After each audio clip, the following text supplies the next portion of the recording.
Good morning, everybody. Today, that is Thursday, June 9th, 2021, and we are in the class for Master in Business Administration, second semester students, and the subject is Human Resource Management. And today, the topic that we are going to discuss is the principles of industrial discipline, right? So, the main essential of maintaining a discipline in the organization based on certain principles. There are certain essential principles which are necessary to maintain discipline in the organization. And what are those principles? We'll find it out. Right. The first principle is that the objectives or goals of the industrial discipline should be clearly stated. What are the major objectives of establishing discipline in the organization, or what are the major goals of establishing discipline in the organization? They should be clearly stated. It should be clear that why this discipline, why this industrial discipline is being created in the organization, and what objectives you will be trying to achieve with it, right? Therefore, the goals should be defined in clear and unambiguous terms, and also specifying the standards of work that the organization wants the workers to achieve, right? Second principle: specific and clear rules and regulations should be laid down in consultation with the workers. Okay, clear rules and regulations, specific rules and regulations should be maintained in connection to the discipline, in connection to the industrial discipline, so that the workers may not have any confusion. Moreover, the workers should also be involved in framing these rules and regulations, so that the workers may not say that we have not been a party to it. That is the reason we are not going to accept these rules and regulations that you have drafted for us. These rules and regulations should be taken as a code of conduct for the workers and the management, right? These rules and regulations should be treated as code of conduct for all the workers and the management as a whole. The third principle: the code of conduct or the rules or regulations should be communicated to all in the organization and must be understood in the same terms by those who enforce the rules and those who have to obey such rules. Take this code of conduct, these rules and regulations should be framed clearly and specifically, and they should be communicated to everybody in the organization, to those who are in the making body of rules and regulation, to those who are into the abiding body, means those who are supposed to follow these rules and regulations. It should be communicated to both the parties, right? And it should be understood by both the parties in the same way as it is intended to. Matlab, both the parties should be understanding it clearly, that what these rules and regulations are expecting them to do, right? Whenever a newcomer join your organization, he should be made to understand the rules and regulations in terms of code of conduct. He should be made understand the rules and regulations that he is supposed to follow, so that he may come in the position that he may be able to give desire, he may be able to behave in the desired manner in the organization,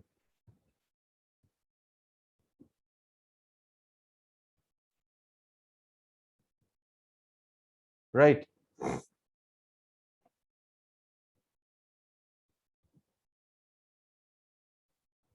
So we have finished till three, na? Hello, am I audible? Yes, sir. Okay. Yes, sir.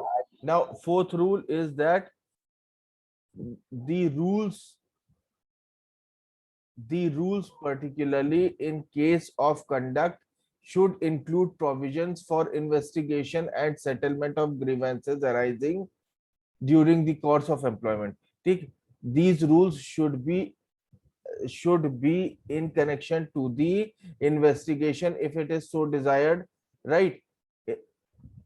Investigation meaning hereby, if certain situation arise where an investigation needed to be set up, so these rules and regulations should be providing provision for such kind of negotiation. And if there is certain grievance which has arisen within an organization, it should also be having the provision in order to bridge up, in order to settle down that grievance.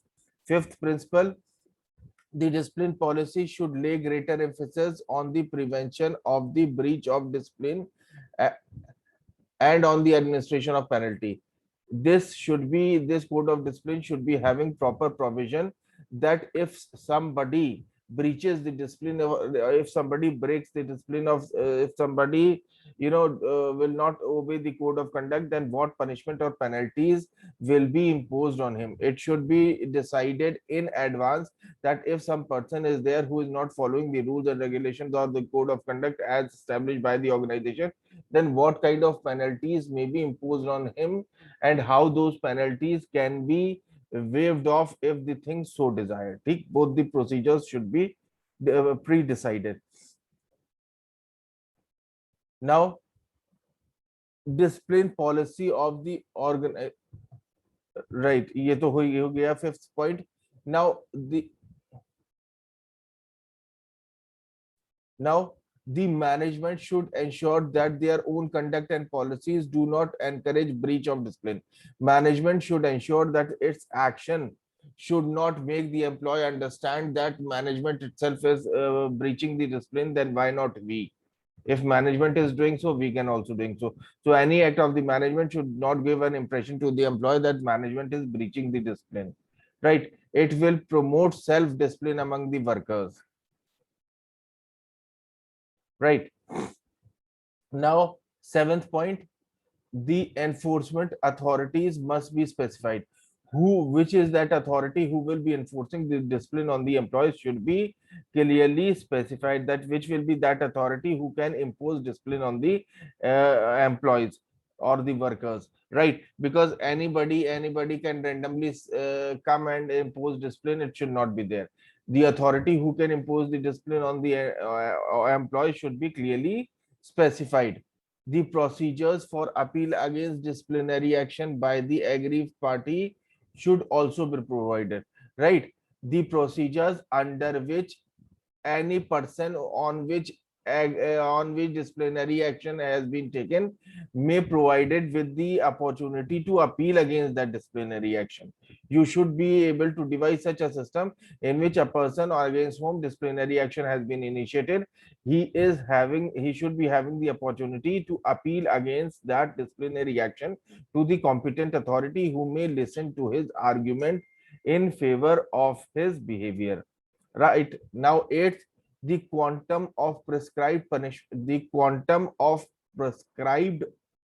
punishment in specified cases of indiscipline should be known, right? What should be the punishment in what case should be properly should be predetermined, right? It is nothing like that on the spot you are giving punishment. All the punishment for different indiscipline act should be pre-decided. Ninth, all rules and regulations should be executed objectively and consistently, right? This point need not to have any explanation. It is self-explanatory, right? Further, 10th point, disciplinary action should not be indicative or should not be used to disciplinary actions should not be vindictive.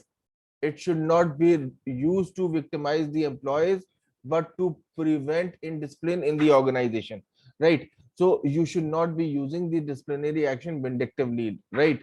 Like you are trying to victimize the employee by using discipline procedure as a tool. You should not be doing that because it will create a bad impression on part of employee also, and it is unethical on your part also. You cannot use disciplinary procedure or you cannot use discipline as the a tool for victimizing your employee, right? It is totally unethical. Discipline policies should be able to prevent the discipline in the organization, maybe by warning or even by imposing penalty, whatsoever the case may be, right? Penalties should only be used when there is no other option other than using penalty in such a case, right? 11th point, there should be a suitable grievance procedure for the proper redressal of all the employees, right? Our grievance procedures should be established in which all the grievance of the employee should be listened to carefully, and those grievances should be redressed properly according to that particular procedure. So there should be a predetermined procedure for redressal of grievance, right? All agreements should be implemented. All awards that are being sanctioned or given to the employees, and all agreements that are reached upon should be immediately implemented or should be implemented at the earliest, right? There should not be any delay in implementing these kind of awards and agreements, right? Now, 12th principle, discipline committee should be constituted to oversee the causes of indiscipline in the organization and also to suggest remedial measures in order to deal with such indiscipline in the organization, right? If this condition if this condition exists, that a disciplinary condition committee is there, then the policies may be administered, then the policies in the that particular industrial establishment can be administered will be with the objective, and there will be greater chances of restoring and maintaining proper discipline in the organization, right? Now this is about the principles of industrial discipline. Now we will be starting with the next topic. Let me start with it, right?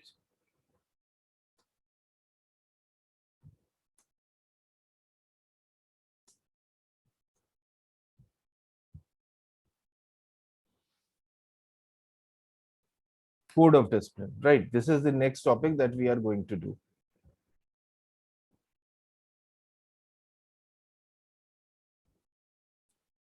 right? So after studying the principles of discipline, we will be doing this topic, code of discipline, right? Now what is code of discipline? Let's understand. So industrial discipline is always a problem of Indian industry, and in the labor conference held in 1957, this problem of industrial discipline was discussed, and a lot of arguments were there in relation to this topic particularly, right? There were higher degree of records, there were higher number of records of breach of discipline, both by the employers and also by the employees in the industrial establishments, right? So our subcommittee was constituted. A subcommittee was constituted at this point in order to draft a model code of discipline that should be accepted by all, that is the employers also and employees also, and this code of discipline should be followed by them so that there may exist no problem of indiscipline among them, right? This code of discipline was drafted by such a subcommittee, was ratified by the central organizations of workers and employers at the 16th session of the Indian Labour Conference in 1958 and becomes operative, right? This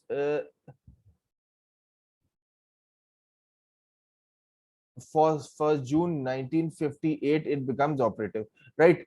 uh, in a labor conference which was there, it was being found that there were various incidences in which both the employers and employees have breached the discipline. So a subcommittee was being appointed in order to formulate a code of conduct with the help of which industrial discipline can be maintained in the organization, because all will be it will be mandatory for all to follow that code of conduct, right? and that committee has formulated that code of conduct in the year 1958, and on this code of conduct was being implemented on 16th labor conference in 1958 and becomes operational on from 1st of June 1958, right?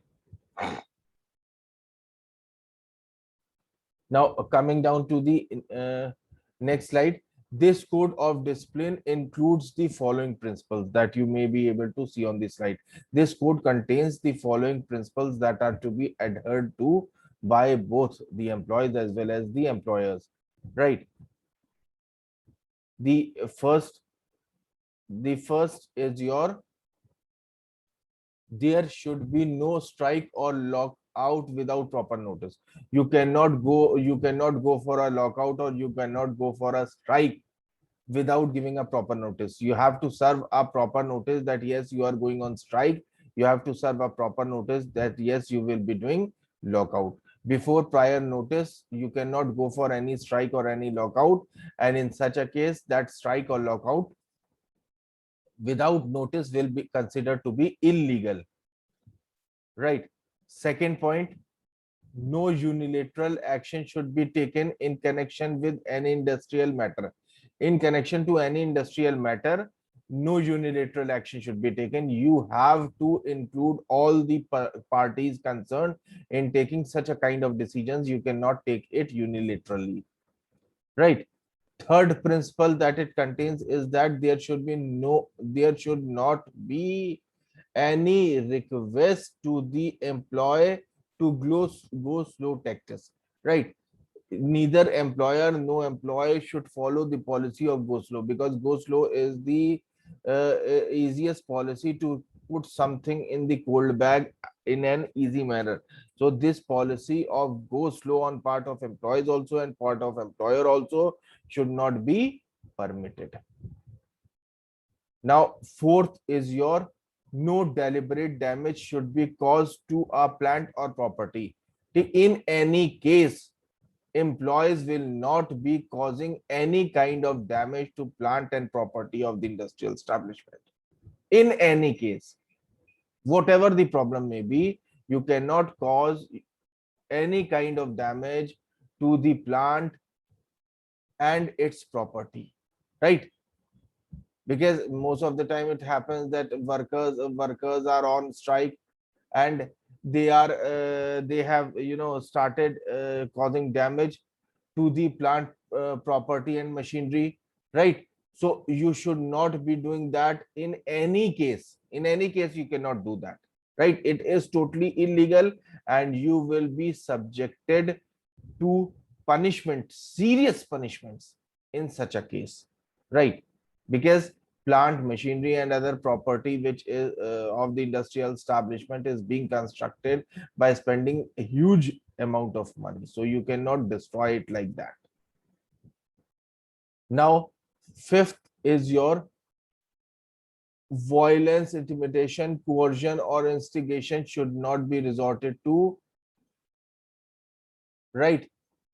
These kind of tactics, including acts of violence, coercion, instigation, should not be there in the organization, because these violence is not permitted in any case. If you are instigating somebody, right, to do something or to do something which is not desired, or if you are using coercion to make your co-employees, you are exerting pressure on them to do something which they do not want to do, is not desired. You cannot do that. It will totally be considered as unethical and unlawful.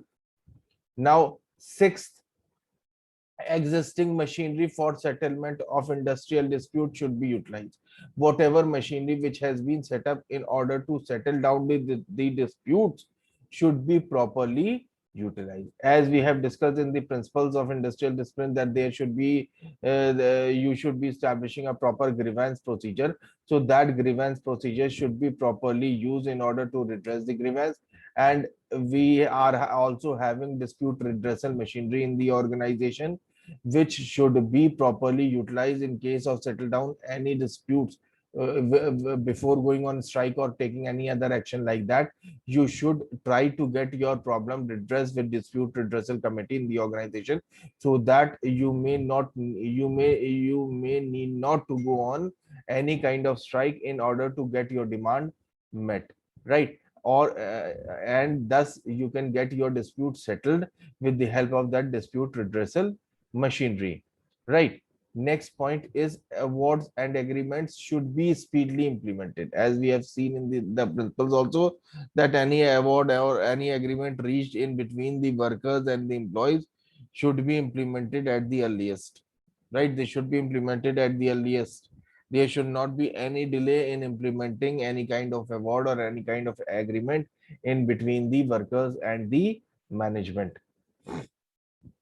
Next is your any action which disturbs cordial industrial relations should be avoided.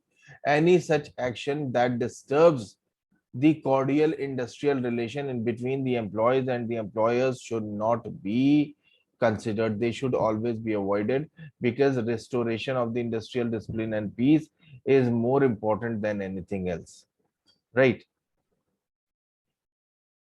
Now, to maintain discipline in the industry, both in the public and private sector, it was agreed in the labor conference that there has to be recognition by there has to be recognition by employers and workmen of the right and responsibilities of both the parties, and decided by the laws, including bipartite system and tripartite system, like, right? So it was being decided that both the parties, that the workmen and the workmen and the employers should respect the rights of each other and should not intervene in, or should not eliminate the rights, or abolish the rights of each other. They should not be intervening in people availing their rights.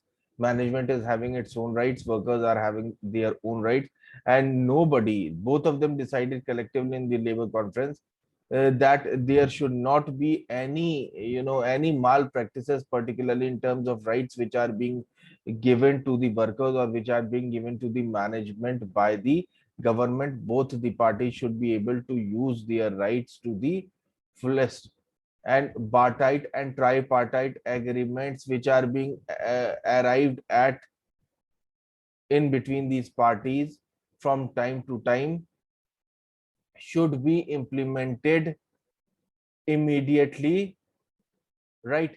Further, proper and willing discharge by both the parties in terms of its obligations should be there. Both the parties should be discharging their obligations at the earliest and to the fullest, so that there may not be any delay in discharge of their share of obligations, right? Now, the central and state government, it was decided that the central it was decided that the central and the state government will arrange procedure to identify the shortcomings in the procedures.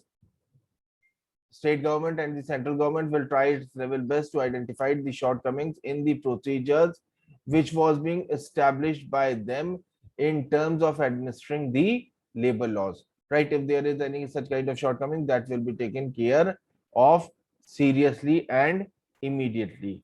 All right.